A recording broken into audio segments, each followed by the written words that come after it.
अंधेरे बंद कमरे का दूसरा भाग। मुझे वहाँ लेटे लेटे कई बार घुटन महसूस होने लगती। मैं कम्बल से सर निकालता, लंबी लंबी सांसें लेने लगता, क्योंकि मुझे अपना दम रुकता सा प्रतीत होता था। अरविंद और ठकुराइन के सारे मजाक चूहों की चींची के साथ मिलकर मेरे दिमाग की नसों को कुरेदते रहते थे। मैं सोचता था कि क्या ठकुराइन सचमुच में वही चाहती है जो अरविंद समझता है कि वह चाहती है? क्या अरविंद के मन में सचमुच ठकुराइन को लेकर उस रूप में पाने की कामना जागती है? ठकुराइन के झाइयों से लदा हुआ चेहरा और उसका ढीला पड़ा हुआ शरीर क्या सचमुच उसके मन में इस तरह की कामना जगा देता है? और ठाकुर साहब के होते हुए ठकुराइन के मन में ऐसी कामना क्यों उठती है? तो क्या? और ये सब सोचते हुए मेरे शरीर में एक झुरझुरी सी भर जाती। मुझे अपने गांव का वो पोखर याद आ जाता जिसके कीचड़ मिले पानी में सुअर मुंह मारा करते रहते थे और उन्हें पत्थर मारकर मैं भगाया करता था। मगर मेरे मारे हुए पत्थरों का उन पर उल्टा ही असर होता था। वे पोखर में उतर कर अपने को और भी कीचड़ में लथपथ कर लेते थे। मैं तब चाहा करता था कि वह पोखर किस तरह सूख जाए जिससे सुअरों का उसमें उतरकर अपने को कीचड़ में लथपथ करना बंद हो जाए। गर्मी के दिनों में मैं रोज़ देखता था कि पोखर कितना सूख गया है। कई बार तो यह देखने के लिए मैं तेज़ धूप में भी वहाँ चला जाता था, मगर पोखर अब भी 1/4 भी नहीं सूख पाता था कि फिर बारिश हो जाती और पोखर फिर उसी तरह लबालब भर जाता। पोखर में उतरे हुए सुअर अपनी थुथनियाँ उठाकर मेरी तरफ मुंह चढ़ाने लगते और मैं अपनी बेबसी से खींच कर उन्हें पत्थर मारने लगता। घर लौटने तक मेरे सब कपड़े कीचड़ से लथपथ होते और दहलीज के अंदर दाखिल होते ही मुझे ताई की डांट सुननी पड़ती थी। तू नहीं मानेगा कीचड़ से खेले बिना, गधू। गधे का यह रूपांतर उन्होंने मधु के वजन पर कर रखा था। इतनी बार मार खाई फिर भी तेरा वही हाल। सुअरों के बीच एक सुअर तू भी है। और मैं थप्पड़ खाने से पहले ही थप्पड़ के डर से रोना शुरू कर देता था। कभी कभी रात की खामोशी में एक आवाज़ कोठरी की घुटन को कुछ कम कर देती थी। घर के ऊपरी मंजिली पर बुढ़ा इबादत अली कभी कभी आधी रात को सितार बजाने लगता था। इबादत अली उस घर का मालिक था, मगर वह वहाँ किराएदारों से भी बदतर हालत में रहता था। जब पाकिस्तान बना था तो वह भी कई लोगों की तरह अपना घर छोड़ लाहौर चला गया था, शायद अपनी लड़की खुर्शीद की वजह से, कि हो सकता हो अब हिंदुस्तान में रहकर वह उसकी ठीक से हिफाजत ना कर सके। इबादत अली की बीवी 1 वर्ष पहले गुजर चुकी थी और खुर्शीद के अलावा उसका जो एक लड़का हुआ था वो भी 4 साल का होने के पहले ही चल बसा था।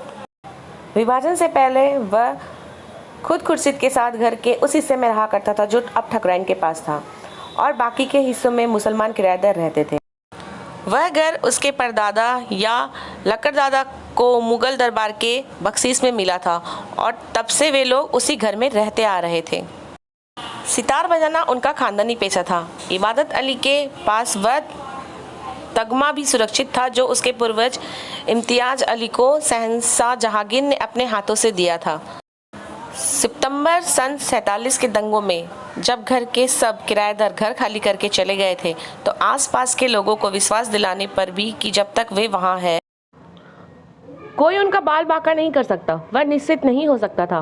और एक शाम चुपचाप घर छोड़कर अपनी लड़की के साथ वहाँ से चला गया था। इस बीच पाकिस्तान से आए हुए हिंदू शरणार्थियों ने उनके घर पर कब्जा कर लिया। 3 महीने लाहौर में रहकर जब उसका दिल वहाँ किसी तरह नहीं लगा तो वह जिस तरह एक शाम गया था उसी तरह एक शाम अपनी लड़की को लिए हुए दिल्ली लौट आया। आते हुए उसने शायद यह नहीं सोचा था कि उसके अपने ही घर में उसके लिए जगह खाली नहीं होगी। यहाँ का जब उसने देखा कि उसके अपने ही घर में आए हुए मेहमान उसके घर के मालिक बने हुए हैं तो उसे बहुत नागवार गुजरा और तभी से उसे दिल के दौरे पड़ने लगे। वह कुछ दिन पीछे की गली में मस्जिद कज़ाब के यहाँ रहा। बाद में कंस्टोडियम को अर्जिया देकर किसी तरह घर का ऊपर का हिस्सा खाली करा लिया और अपनी लड़की के साथ वहाँ चला आया।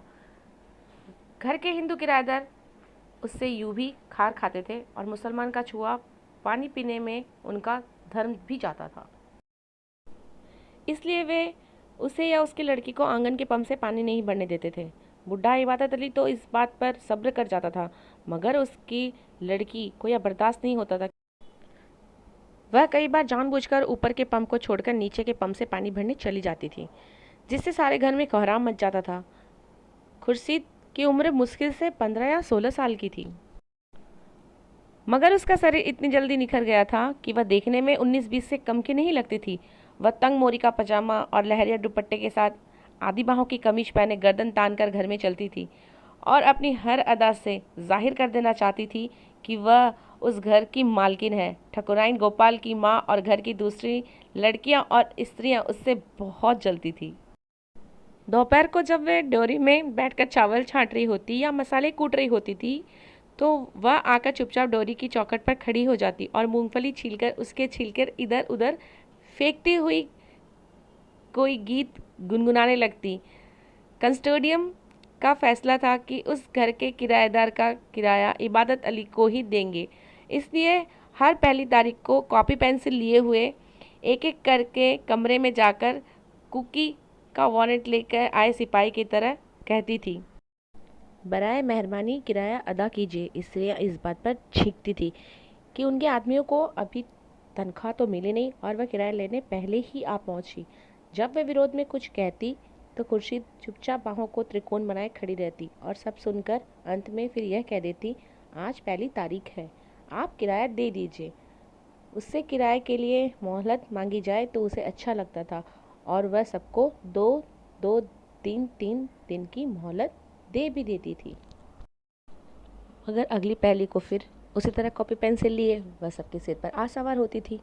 माइक जी, आज पहली तारीख है, किराया दे दीजिए। ठकुराइन और गोपाल की माँ उससे माई जी कहकर बुलाने पर चिढ़ती थी। गोपाल की माँ कहती, मरी की आंख में ज़रा भी लाज लिहाज नहीं है, जाने इसे कहाँ का जवानी का जोर चढ़ा है इसके लिए, और सब तो माई जी है, दुनिया में एक जवान है और यह अकेली ही है, किराया लेकर खिलाएगी अपने खसम को, सारा दिन जाने कहाँ कहाँ के चक्कर पर चढ़ी रहती है छिना। मगर खुर्शीद की उनकी बातों की ज़रा भी परवाह नहीं करती थी और उनके हज़ारे खींचने पर भी उसकी गर्दन में खम नहीं आता था। जब वह सुर्ख या सब्ज ओढ़ने लिए ड्योरी में से गुजरती तो वहाँ का वातावरण में एक हलचल सी मच जाती। वह खूब उजले कपड़े पहनकर शायद सब पर यह साबित करना चाहती थी कि वह उनमें से एक नहीं है, उनसे अलग और कहीं ऊंचे रुतबे की है और उन लोगों से उसकी कई निस्बत नहीं हो सकती। उसके शरीर का निखार उसकी ऊंचाई की भावना को और भी पुष्ट करता था और जब वह आती तो जो कोई भी ड्योरी में खड़ा होता वह अनायास ही एक तरफ होकर हट जाता था।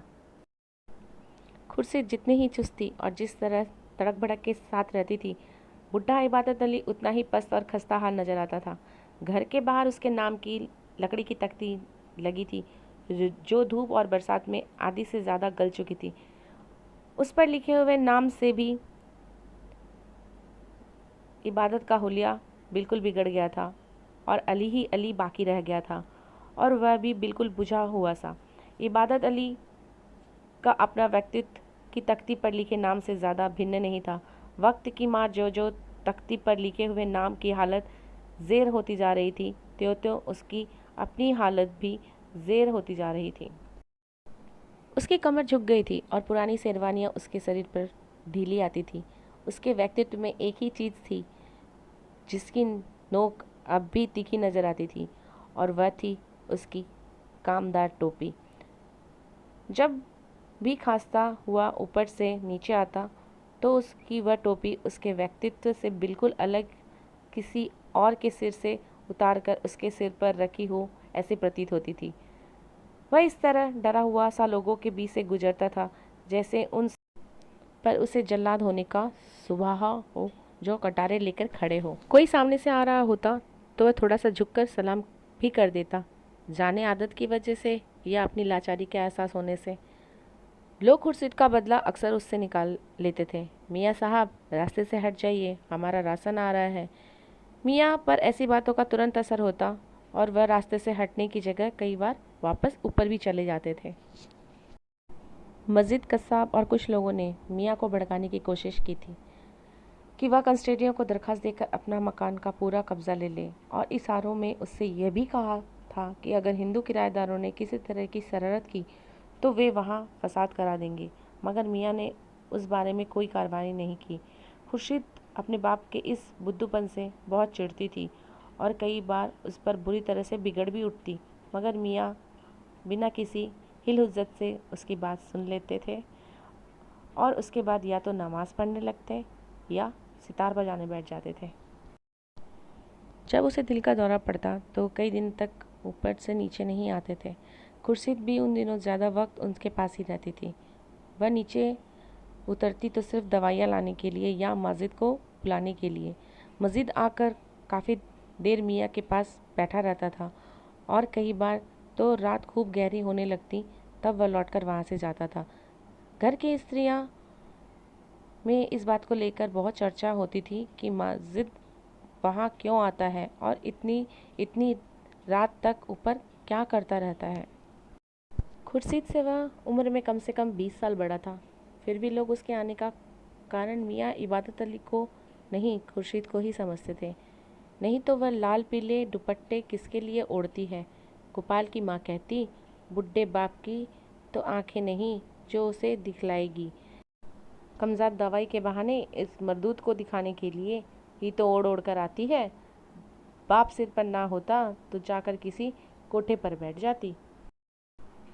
अब भी तो कोठे पर ही रहती है। ठकुराइन बात का रस लेती हुई कहती, बस इतना ही फ़र्क है कि यह कोठा आगे को नहीं बना, पीछे को बना है। क्यों? इस पर वे दोनों हंस हंस कर लोटपोट होने लगती और गोपाल की माँ ठकुराइन के पेट में ठोंगा मारकर कहती, तू ठकुराइन एक ही बदमाश है और तू कहाँ की भली मानस है। ठकुराइन चट से जवाब देती, तेरे किस्से तो घर घर में मशहूर है। और इस पर वह इस तरह हंसती रहती जैसे दोनों ने एक दूसरे की बहुत प्रशंसा की हो। रात की खामोशी में जब इबादत अली सितार बजाता था तो मेरे नसों में भरी हुई ऊब और झुरझुलाहट धीरे धीरे कम होने लगती थी। सितार के तारों से निकले हुए स्वर मन को एक और ही तरह के भारीपन से लाद देते थे। मन कुछ हल्की हल्की परतों के नीचे दबता जाता था और अपनी तरफ से कुछ सोचने की बात ही मन से निकल जाती थी। नन्ही नन्ही बूंदों की तरह वे स्वर मन को एक भीगे से पुलक से भरने लगते थे।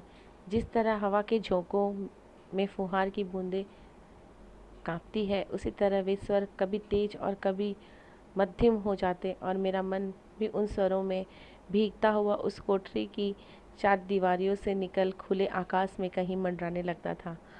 आंखें मूंदे लेने पर अंधेरे की स्याही स्लेट पर उन स्वरों से कुछ लिपिकाएं सी बनने लगती, कुछ दूर के सितारों की तरह झिलमिलाती हुई लिपियां जो कि बनने के साथ साथ मिटती जाती थी, एक मुग्ध चेहरे पर आते जाते भावों की तरह।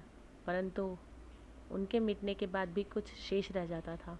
हवा में, आकाश में, मन में उसका रूप एक उदासी का होता था। मैं आंखें खोलता और बंद करता और धीरे धीरे मुझे नींद आ जाती थी।